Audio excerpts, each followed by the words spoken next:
अस्सलाम वालेकुम students, physics first year. इससे पहले हमने है इसी यूनिट के law of conservation of momentum पढ़ चुके हैं। आज हमारा उसमें नेक्स्ट टॉपिक है वो है इलास्टिक कोलिजन और इन इलास्टिक कोलिजन। इलास्टिक कोलिजन क्या होता है और इन इलास्टिक कोलिजन क्या होता है, आइए हम इस डायग्राम को देखते हैं। फर्स्ट क्या है, टू बॉल्स हैं, एक बॉल ए है और एक बॉल क्या है बी है।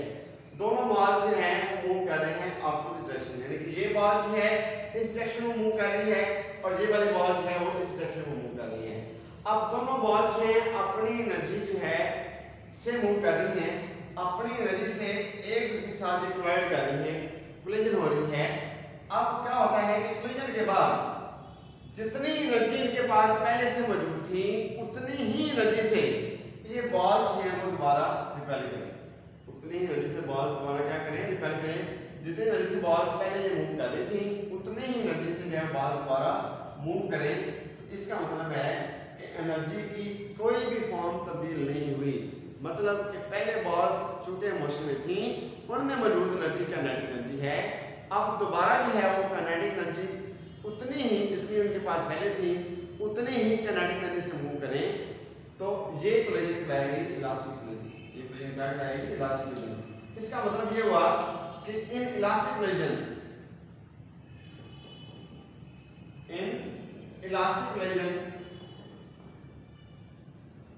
No kinetic energy loss, kinetic energy का लॉस बिल्कुल नहीं होगा, काइनेटिक एनर्जी का लॉस बिल्कुल नहीं होगा। मतलब कहने का ये है कि काइनेटिक एनर्जी की फॉर्म जो है किसी और फॉर्म एनर्जी में तब्दील नहीं होगी। जितनी उन बॉल्स के पास पहले काइनेटिक एनर्जी मौजूद थी उतनी ही एनर्जी जो है वो दोबारा फिर क्या होगा उसमें मौजूद होगी। इस तरह एक और एग्जांपल दूं कि दो बॉल्स हैं, जैसे मैंने बनाई हैं, कोलाइड कर रही हैं। फर्स्ट क्या कि ये वाली बॉल जो है वो एट रेस्ट है, ये वाली बॉल्स क्या है एट रेस्ट है। इसका मतलब है कि इसकी जो वेलोसिटी है वो जीरो है, इसकी वेलोसिटी जो क्या है वो है जीरो। अब ये बॉल जो है वो किसी ना किसी वेलोसिटी से मूव कर रही है। सपोज लेट करते हैं तो इसकी वेलोसिटी क्या है v1 है, इसकी वेलोसिटी क्या है v1 है। अब ये बॉल फ्रीली मूव कर रही है और ये रेस्ट में ये बॉल फ्रीली मूव कर रही है। अब ये बॉल ने इसके साथ टकराना है, इस बॉल इसके साथ टकराना है। इफ क्या होता है कि ये वाली जो बॉल है, बॉल ए जो है ये रेस्ट में आने टकराने के बाद आफ्टर कोलिजन ये रेस्ट में आ जाती है, अपनी एनर्जी इसको ट्रांसफर कर देती है, अपनी एनर्जी इसको ट्रांसफर कर देती है। जो एनर्जी बॉल ए के पास थी वही एनर्जी बॉल बी के पास आ जाती है। तब भी जितनी काइनेटिक एनर्जी पहले मौजूद थी उतनी ही काइनेटिक एनर्जी क्या होगी वो बाद में मौजूद होगी। एनर्जी का किसी न किसी तरह से लॉस नहीं होगा, जितनी काइनेटिक एनर्जी पहले से मौजूद है उतनी ही काइनेटिक एनर्जी बाद में मौजूद होगी। ऐसी कोलिजन जिसमें काइनेटिक एनर्जी का लॉस ना हो वो कहलाएगा इलास्टिक कोलिजन। सेकंड है इन इलास्टिक कोलिजन। इन इलास्टिक कोलिजन क्या होता है, नाम जैसे हमने बताया था, इलास्टिक कोलिजन में एनर्जी का लॉस नहीं होगा। अगर एनर्जी का लॉस हो जाए, काइनेटिक एनर्जी का लॉस हो जाए, मतलब यह है कि काइनेटिक एनर्जी किसी और फॉर्म ऑफ एनर्जी में तब्दील हो जाए, उसका कुछ हिस्सा किसी और फॉर्म ऑफ एनर्जी में तब्दील हो जाए, काइनेटिक एनर्जी की वैल्यू कुछ कम हो जाए, तो ऐसी कोलिजन जो है वो कहलाएगी इन इलास्टिक कोलिजन। जैसे कि फर्स्ट क्या है, एक बॉल है, हाइट है, उस बॉल की पहली हाइट ये वाली है, इसे ये फर्स्ट का ग्राउंड है, इसकी हाइट ग्राउंड से इतनी है, ये फर्स्ट क्या मैं कहता हूं ये ग्राउंड है।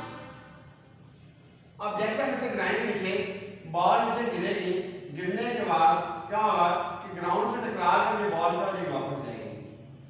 तो आपने ऐसा नोट किया होगा कि बॉल दोबारा वही हाइट गेन नहीं करती जितनी हाइट का बॉल पहले थी। इसका मतलब है कि जो एनर्जी उसके पास पहले थी उससे कुछ एनर्जी जो है वो किसी और फॉर्म में चेंज हो गई है, किसी और फॉर्म में चेंज हो गई है ग्रेविटेशनल पोटेंशियल एनर्जी में। और बाकी क्योंकि मूवमेंट हो रही है, मोशन हो रही है, उसमें काइनेटिक एनर्जी में कुछ ना कुछ क्या हो गया, लॉस हो गया है। तो ऐसे कोलिजन जिसमें बॉल्स हैं या कोई ऑब्जेक्ट्स हैं, कोलिजन के बाद उन एनर्जी का कुछ हिस्सा, काइनेटिक एनर्जी का कुछ हिस्सा लॉस हो जाए, मतलब काइनेटिक एनर्जी का कुछ हिस्सा किसी और फॉर्म में चेंज हो जाए, एनर्जी काइनेटिक एनर्जी लॉस हो जाए, उसे कहते हैं इनइलास्टिक कोलिजन।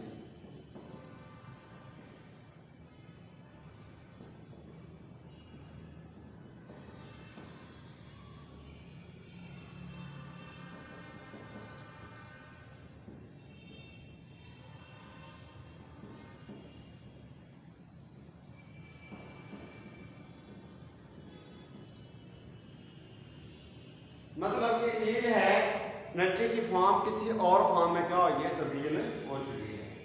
इसका आगे वाला जो नेक्स्ट हमारा टॉपिक है elastic collision in one dimension.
Elastic collision in one dimension में फर्ज किया कि टू बॉल्स हैं, दोनों जो है वो स्मूथ सरफेस से मूव कर रही है, स्मूथ सरफेस पे,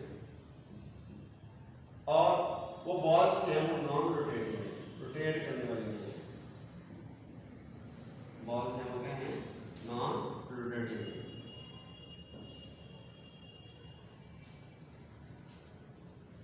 अब उसके हम law of conservation of energy के मुताबिक देते हैं कि एनर्जी कितनी कंजर्व्ड है, बिफोर कोलिजन एनर्जी कितनी कंजर्व्ड है और आफ्टर कोलिजन एनर्जी कितनी कंजर्व्ड है, वो हम फाइंड करेंगे।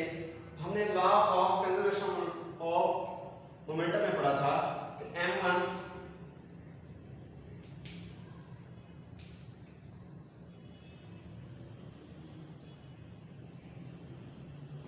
v1 प्लस है m2 v2 इक्वल है m1 v1 डैश प्लस है m2 v2 dash.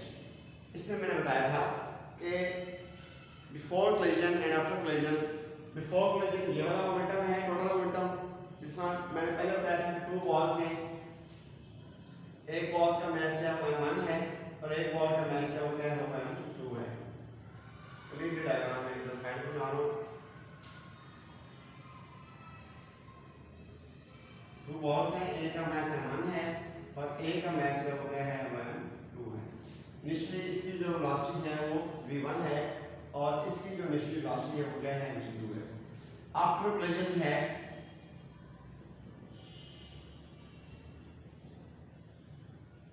Its velocity है जो मास m1 है उसकी वेलोसिटी v1 से v डैश और m2 है उसकी वेलोसिटी v2 से क्या होगी v2 डैश। तो उसका हमने प्रूव किया था कि total collision, total momentum before collision इसका मोमेंटम ये है और आफ्टर वाला जो है उसका ये है। अब इसी के मुताबिक हम जो है law of conservation of energy जो है इसके मुताबिक पढ़ेंगे हम। तो इसको देखें, अगर हम जो है मैसेज को एक साइड पे कर ले अकॉर्डिंग टू दिस मैसेज, तो ये m1 है, m1 वाले के साथ m वाला इधर ले लेंगे, प्लस वाला m1 है तो इधर क्या होगा माइनस m1 v1 डैश। इस तरह ये है m2 v2 डैश और ये प्लस की फॉर्म में इधर क्या हो जाएगा m2 v2। अब इसमें से m1 कॉमन आ रहा है, m1 कॉमन लेंगे तो पीछे जाएगा v1 माइनस v1 डैश और इसमें से m2 कॉमन लेंगे तो आ जाएगा v2 डैश माइनस का होगा v2।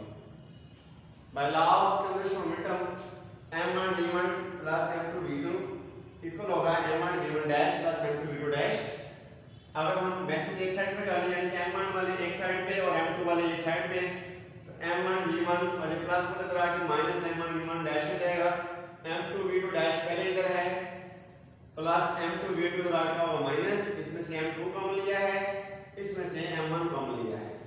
अब कंजर्वेशन एनर्जी के मुताबिक उसी बॉल का जो फर्स्ट वाली एनर्जी होगी वो बनेगा 1/2 m1 v1 प्लस हो जाएगा 1/2 m2 v2 इक्वल होगा 1/2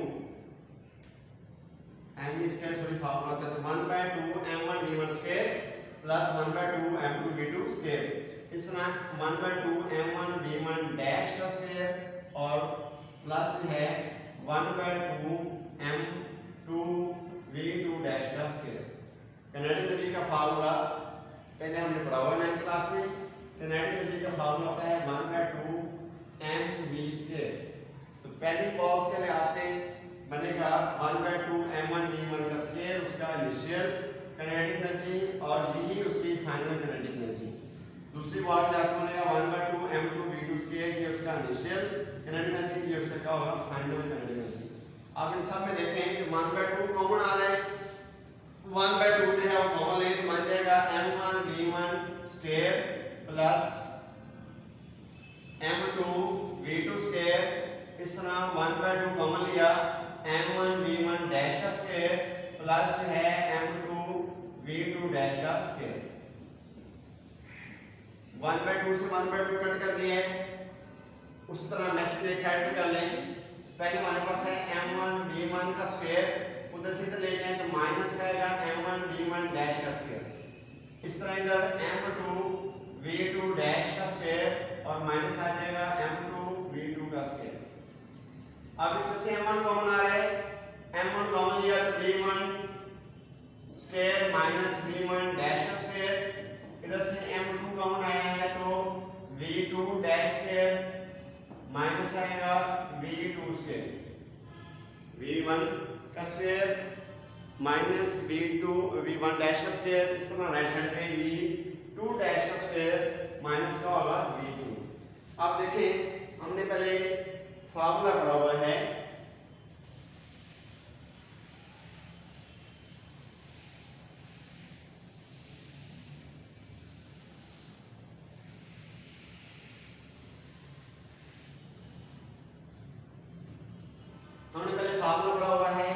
a square minus b square equal होगा a plus b into a minus b। तो ये a स्क्वायर है माइनस b स्क्वायर।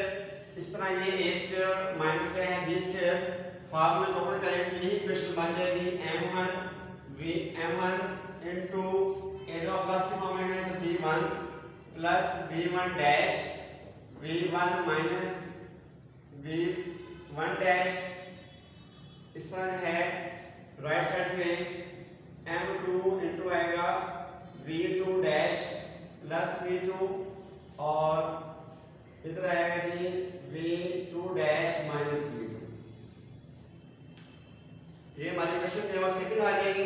इससे पहले हमने law of conservation of momentum में जो इक्वेशन ड्राइव की थी वो थी m1 मैं इधर साइड पे लिख देता हूँ। हमने कुछ पढ़ी थी m1 into v1 minus v1 dash equal m2 into v2 dash minus v2। ये इक्वेशन क्या है वो 2 है 1 है। इन दोनों इक्वेशंस को आपने डिवाइड कर लेना है। Dividing equation 1 and 2